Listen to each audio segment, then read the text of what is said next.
Hey there, fellow explorers. Pull up a chair, grab your favorite gaming snack, and let me tell you something, if you're anything like me, there's nothing quite like that moment when you boot up a brand new open-world game.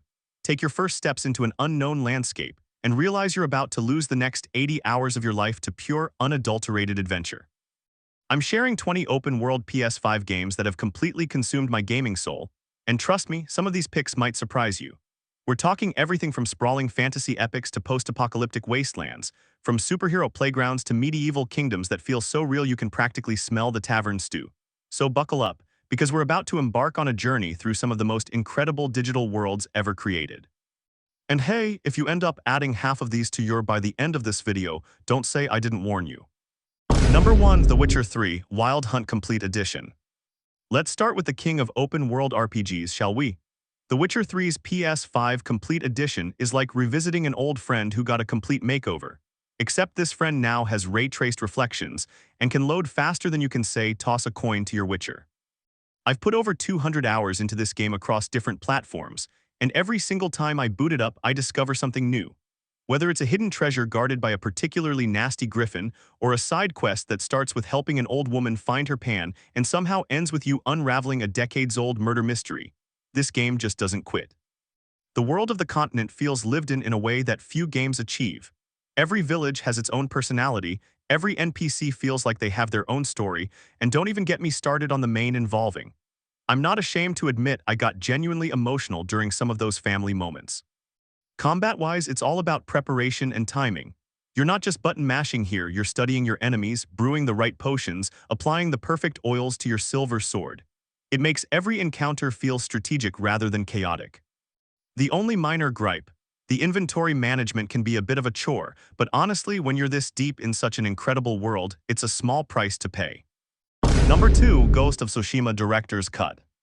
Picture this, you're standing on a hill overlooking a field of pampas grass swaying in the wind, cherry blossoms are falling like snow, and you're about to engage in the most cinematic sword fight of your gaming career. Welcome to Ghost of Tsushima, folks. This game is pure visual poetry. I spent my first hour just wandering around with my jaw on the floor, taking in the absolutely stunning recreation of 13th century Japan. The attention to detail is insane, from the way Jin's robes flutter in the wind to how the light filters through bamboo forests. But here's what really got me hooked, the moral complexity of Jin's journey. You start as this honorable samurai who follows the code, but as the Mongol invasion intensifies, you're forced to adopt what your enemies call dishonorable tactics. Watching Jin grapple with becoming the ghost while maintaining his humanity, chef's kiss. The director's cut adds Island, which is basically a whole other game's worth of content. Plus, if you haven't experienced a standoff in this game yet, you're missing out on some of the most pulse-pounding moments in gaming. Nothing beats that tension of waiting for the perfect moment to draw your katana. Number 3, Horizon Forbidden West. Is back and she's brought friends, lots of robotic, dinosaur-inspired friends who want to turn you into scrap metal. Horizon Forbidden West takes everything that made Zero Dawn special and cranks it up to 11 with some of the most impressive PS5 visuals I've ever seen. Forbidden West itself is a character in this game. You've got lush jungles, vast deserts, underwater ruins, and sky-high mountain peaks, each packed with their own unique machine types and tribal cultures. I remember the first time I encountered this massive mechanical mammoth and just stood there for a solid minute trying to figure out how the heck I was going to take it down without becoming prehistoric. What really sets this apart is how every combat encounter feels like a puzzle. Each machine has specific weak points, behavioral patterns, and elemental vulnerabilities. Taking down it isn't just about having good reflexes, you need to study it, tear off its components mid-fight, and use its own weapons against it. It's strategic chaos at its finest. The story dives deep into some heavy themes about climate change and technological hubris, but it never feels preachy. Instead, it's wrapped up in this incredible mystery about ancient civilizations and AI that'll keep you theorizing long after the credits roll. Number 4, Marvel's Spider-Man Remastered and Miles Morales. New York has never looked better. And I've never felt more like a superhero than when I'm web-swinging through Manhattan at golden hour with ray-traced reflections showing off every detail of the city below. Both Spider-Man games nail the traversal in a way that makes just getting from point A to point B an absolute joy. I've caught myself taking the longest possible route to missions just because swinging through the city feels so incredibly smooth and satisfying. The DualSense haptic feedback when you web-zip off a building, chef's kiss. Peter and Miles each bring their own unique flavor to the Spider-Man experience. Peter's more experienced, his combat flows like a seasoned dancer who's mastered every move. Miles, on the other hand, has this raw energy and those incredible venom blast powers that make you feel like you're crackling with electricity. The side activities actually feel meaningful too. You're not just collecting random widgets scattered around the map, you're stopping crime, helping citizens, and genuinely making the city feel safer. Plus, the photo mode in these games is absolutely addictive. I probably spent 20 hours just taking pictures of in various poses around the city. Number 5. Red Dead Redemption 2. This might be controversial, but hear me out. Red Dead 2 is one of the most beautiful, immersive, and simultaneously frustrating open-world games I've ever played. And I mean that in the best possible way. The level of detail in this world is frankly absurd. Your horse's balls shrink in cold weather, horse balls. That's the level of commitment brought to this project. Every animal behaves realistically, every NPC has daily routines, and the weather systems create these incredibly cinematic moments that feel like they're straight out of a Western film. Arthur Morgan's story is in character development. Watching this rough outlaw grapple with loyalty, morality, and his own mortality as the world changes around him, it's genuinely moving stuff. I won't spoil anything, but have tissues ready for the later chapters. Now, the packing can be deliberate. Some folks find it slow, but I think that's the point. This isn't a game about rushing to the next objective, it's about living in this world, forming relationships, and experiencing the gradual decline of the outlaw era. Take your time, hunt some legendary animals, play poker with strangers, and just exist in this incredible world. Number 6. Assassin's Creed Valhalla. Vikings, need I say more? Okay, I'll say more because Journey Through 9th Century England is absolutely epic in scope and surprisingly personal in its storytelling. This game is massive, and I mean continent-spanning massive. You'll sail your longship up English rivers, raid monasteries with your Viking crew, and build up your settlement from a handful of tents into a thriving community. The settlement building aspect really hooked me because it gives you this tangible sense of progress beyond just leveling up your character. The combat feels appropriately brutal for a Viking game, dual-wielding heavy axes while your enemies try to form shield walls. That's the good stuff right there. Plus, they brought back social stealth in a meaningful way, which longtime AC fans will appreciate. One thing that surprised me was how much the political intrigue storylines drew me in. You're not just raiding and pillaging, you're forming alliances, solving kingdom-threatening mysteries, and navigating the complex relationships between Saxon kings. It's Game of Thrones meets Vikings, and it works beautifully. 6. Assassin's Creed Valhalla. Vikings, need I say more? Okay, I'll say more because Journey Through 9th Century England is absolutely epic in scope and surprisingly personal in its storytelling. This game is massive, and I mean continent-spanning massive. You'll sail your longship up English rivers, raid monasteries with your Viking crew, and build up your settlement from a handful of tents into a thriving community. The settlement building aspect really hooked me because it gives you this tangible sense of progress beyond just leveling up your character. The combat feels appropriately brutal for a Viking game, dual-wielding heavy axes while your enemies try to form shield walls. That's the good stuff right there. Plus, they brought back social stealth in a meaningful way, which longtime AC fans will appreciate. One thing that surprised me was how much the political intrigue storylines drew me in. You're not just raiding and pillaging, you're forming alliances, solving kingdom-threatening mysteries, and navigating the complex relationships between Saxon kings. It's Game of Thrones meets Vikings, and it works beautifully. Number 7. Cyberpunk 2077. Okay, we need to talk about Night City. Yes, Cyberpunk had a rough launch, we all remember that. But the PS5 version, especially after all the updates and the Phantom Liberty expansion, this is the Cyberpunk RPG we were promised. Night City is dense in a way that few game worlds are. Every street corner tells a story, every neon sign reflects off rain-slick pavement in ways that make you stop and just admire the artistry. The verticality of the city means exploration happens in 3 dimensions. You're not just walking around, you're climbing, jumping between buildings, and discovering secrets in the most unexpected places. V's story, especially when paired with Reeves' Johnny rattling around in your head, creates this incredible dynamic where you're never quite sure who's in control. The dialogue system actually feels meaningful, your choices matter, and they ripple out in ways that affect both the story and how NPCs react to you throughout the world. The gunplay and customization lets you approach problems in wildly different ways. Want to be a stealthy who kills enemies by overheating their brain implants? Go for it. Prefer to storm in with mantis blades and slice through everything? That works too. The build variety is incredible. Number 8. Death Stranding Director's Cut. This is going to sound weird, but Death Stranding is the most relaxing post-apocalyptic game I've ever played. It's also one of the most unique open-world experiences you'll find on any platform. Created something truly special here, a game about connection, both literal and metaphorical. You play as Sam Porter Bridges, a delivery man trying to reconnect isolated cities across a fractured America. The twist, other players' actions affect your world. Those bridges, roads, and safe houses you find scattered across the landscape, those were built by other players, creating this incredible sense of community without ever directly interacting with another human being. The traversal mechanics are unlike anything else. You're not just walking from point A to point B, you're planning routes, managing your balance, dealing with terrain, and avoiding ghostly BTs that want to drag you into an explosive nightmare. Every journey feels like an expedition, and successfully delivering a package after a treacherous mountain climb is genuinely satisfying in a way few games achieve. The story is peak weirdness, involving crying Bobby's beaches and Norman taking very long showers. It's bizarre, beautiful, and surprisingly emotional. Just don't expect to understand it all on the first. Number 9. God of War. The Norse saga of and Atreus deserves to be talked about as a complete experience, because these 2 games together tell one of the most emotionally powerful stories in gaming history. What blew me away about the 2018 God of War wasn't just how they reinvented as a character, turning this rage-fueled God of War into a father struggling to connect with his son, but how they made the world of Midgard feel both mythical and grounded. Every realm you visit has its own distinct personality, from the lush forests of to the hellish landscape of. The combat evolution from the classic hack-and-slash to this more tactical, over-the-shoulder system was brilliant. The Leviathan axe feels weighty and satisfying, and that moment when you throw it and call it back to your hand never gets old. Adding Atreus as both a combat partner and story catalyst creates these incredible dynamic encounters where you're coordinating attacks while also watching this kid grow up before your eyes. Builds on everything perfectly, expanding the world while tightening the focus on family relationships. Without spoiling anything, the way they handle Norse mythology and the concept of inevitable fate is absolutely masterful. Number 10, Earrings. From Software took their Dark Souls formula and gave it the open world treatment, and the result is nothing short of magical. The Lands Between is a twisted, beautiful nightmare that rewards curiosity like no other game I've played. This isn't your typical open world where you follow waypoints and check off objectives. Ring gives you a direction and says figure it out. That massive glowing tree in the distance? Yeah, you need to get there eventually, but how you get there is entirely up to you. I spent my first 50 hours just wandering around, stumbling into boss fights I had no business attempting and loving every minute of it. The bosses in this game are legendary, literally. The Fell Omen, Blade of these aren't just challenging encounters, they're iconic gaming moments that'll stick with you long after you've beaten them. And yes, you will die, a lot. But that moment when everything clicks and you finally take down a boss that's been destroying you for hours, pure euphoria. The world design is incredible too. Every location tells a story without explicitly statting it. Ruined cities, floating castles, underground civilizations, it's environmental storytelling at its absolute finest.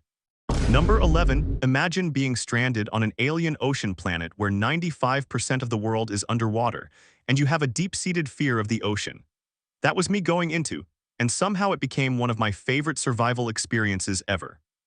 This game does something most open-world games don't. It makes you feel genuinely alone and vulnerable while simultaneously filling you with wonder at the incredible alien ecosystem you're exploring. The first time you dive into the kelp forest and see those bioluminescent fish swimming around you, magical. The first time you hear a Reaper Leviathan roar in the distance, terrifying. The progression system is perfectly paced. You start with basic swimming and a tiny oxygen tank, but gradually build up to these incredible submersibles that let you explore the deepest trenches of Planet 4546, be finding fragments of technology and slowly piecing together both your survival tools and the story of what happened to this planet is incredibly satisfying. Fair warning though, if you have, this game will both trigger it and potentially help you overcome it. There's something therapeutic about conquering your fear of the deep by building an awesome underwater base and tamming the alien seas. Number 12, No Man's Sky. Talk about a redemption story. No Man's Sky launched as a beautiful but empty experience, and over the years, Hello Games has transformed it into one of the most ambitious space exploration games ever created. We're talking about a universe with literally 18 quintillion planets. That number is so big it's basically meaningless, but what matters is that each planet feels distinct.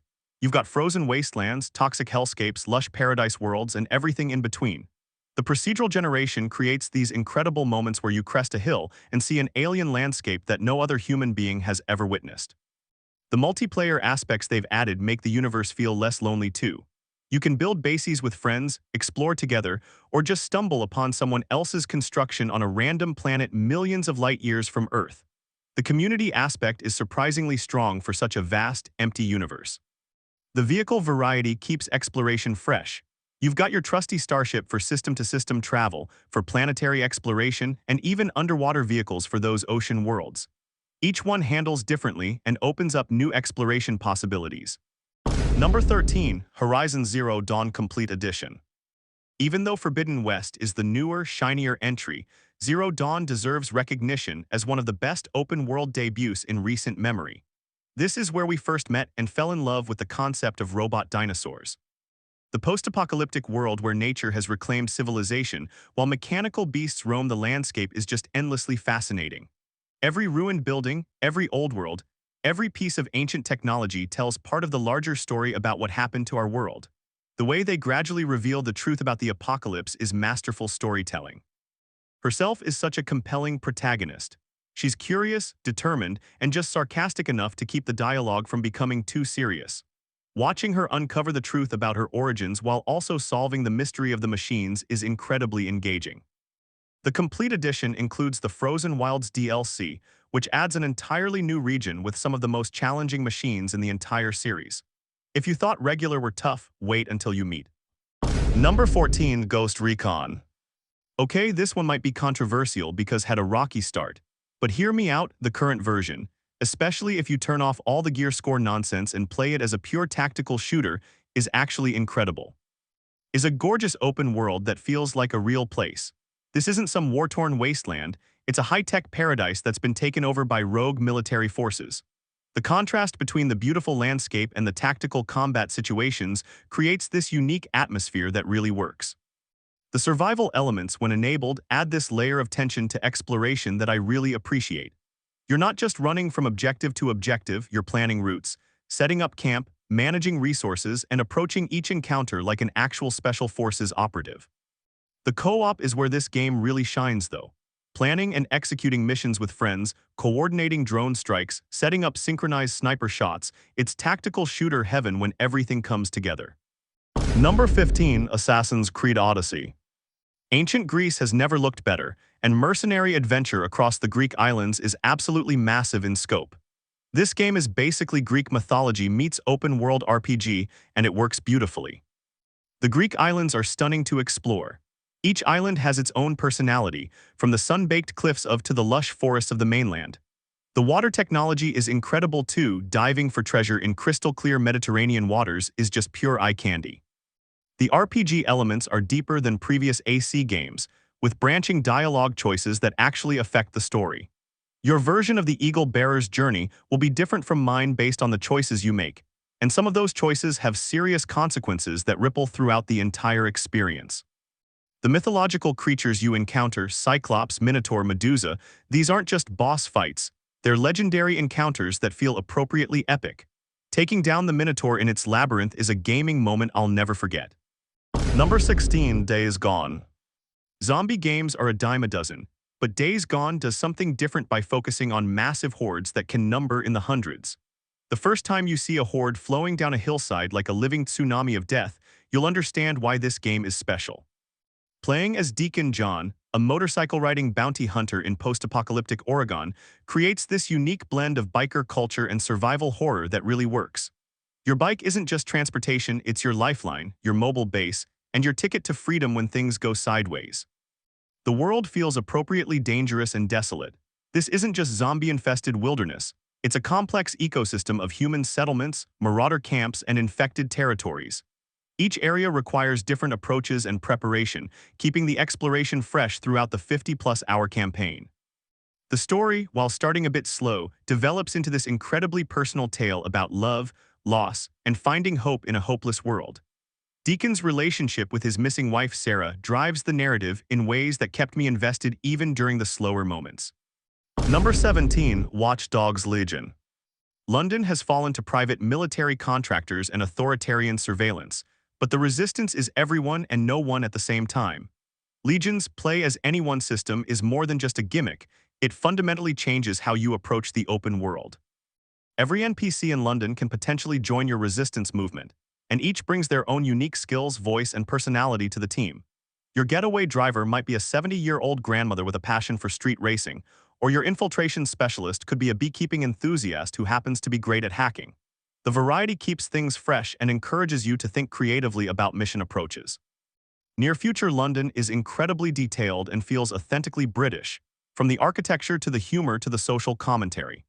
The way they've integrated surveillance technology into every aspect of the city creates this oppressive atmosphere that makes your rebellion feel genuinely necessary. The hacking mechanics are more refined than ever, letting you turn the city's own infrastructure against itself. Traffic lights, security cameras, construction equipment, everything becomes a potential weapon in your digital arsenal. Number 18, Far Cry 6. Under Anton's dictatorship is a tropical paradise that's rotting from the inside out, and it's absolutely beautiful in its decay. Far Cry 6 takes the series' formula and adds some much-needed personality and political depth. Playing as Danny, you're not some unstoppable action hero, you're just someone who got caught up in a revolution and decided to see it through. The supporting cast of guerrilla fighters feels authentic and lived in, each with their own motivations for fighting against regime. The weapon customization system is fantastic, letting you craft these improvised revolver weapons from scrap materials. Nothing says guerrilla warfare quite like a nail gun that shoots through armor or a motorcycle helmet that launches explosive CDs. As Anton deserves special mention, he brings this quiet menace to the role that makes every scene he's in absolutely captivating. The father-son dynamic between Anton and his son adds layers to the story that previous Far Cry villains never had. Number 19, Control Ultimate Edition. The oldest house is unlike any open world you've explored before. This brutalist government building exists partially outside reality, constantly shifting and changing according to supernatural rules that defy understanding. It's cosmic horror meets X-Files, and it's absolutely incredible. Playing as Jesse Fadden, the new director of the Federal Bureau of Control, you're essentially exploring an SCP Foundation facility while wielding reality-bending powers. The environmental storytelling is phenomenal. Every office, every document, every weird experiment tells part of the larger story about humanity's relationship with the supernatural. The powers you develop throughout the game make exploration incredibly dynamic. Floating through the air while hurling concrete chunks at possessed janitors never gets old, and the way your abilities combo together creates this incredible flow state during combat encounters. The Ultimate Edition includes both DLC expansions, which add new areas of the oldest house to explore and deepen the lore significantly. If you're into weird fiction and cosmic horror, this is essential gaming. Number 20, Bridge of Spirits. Sometimes you need an open world that's pure comfort food for the soul and delivers exactly that. This isn't a massive 100-hour epic. It's a focused, beautiful adventure that feels like playing through a movie. The art style is absolutely gorgeous, with this handcrafted animation quality that makes every frame screenshot-worthy. The forest environments you explore feel magical and alive, filled with secrets that reward curiosity without overwhelming you with busy work. Its relationship with the rot, these adorable little spirit creatures that help you solve puzzles and fight corrupted enemies, creates this unique gameplay dynamic where you're constantly building your little spirit army. Watching them celebrate when you find hats for them to wear is pure joy. The combat strikes a nice balance between accessible and challenging, with boss fights that feel epic without being frustrating. The story deals with some heavy themes about death and letting go, but it's handled with such grace and beauty that it becomes uplifting rather than depressing. Closing and call to action. And there you have it, folks, 20 incredible open-world adventures waiting for you on PS5. From the monster-hunting quests of The Witcher to the cosmic horror of Control, from the post-apocalyptic beauty of Horizon to the mythological odysseys of ancient Greece and Norse realms. What I love about this generation of open-world games is how different each one feels. We're not just getting bigger maps with more icons to chase. We're getting unique worlds with their own rules, personalities, and ways of engaging with the player. Whether you want to spend 200 hours in a single massive RPG or prefer shorter, more focused adventures, there's something here for every type of explorer. Now I'm curious, which of these games have completely consumed your free time? Are there any incredible open worlds I missed that deserve recognition? And more importantly, which game are you adding to your right after this video ends? Drop your thoughts in the comments below. And if this video helped you discover your next gaming obsession, smash that like button and subscribe for more deep dives into the games that are shaping this incredible generation of consoles. Until next time, keep exploring, keep discovering, and remember, the best adventures are always just one loading screen away. Happy gaming, everyone.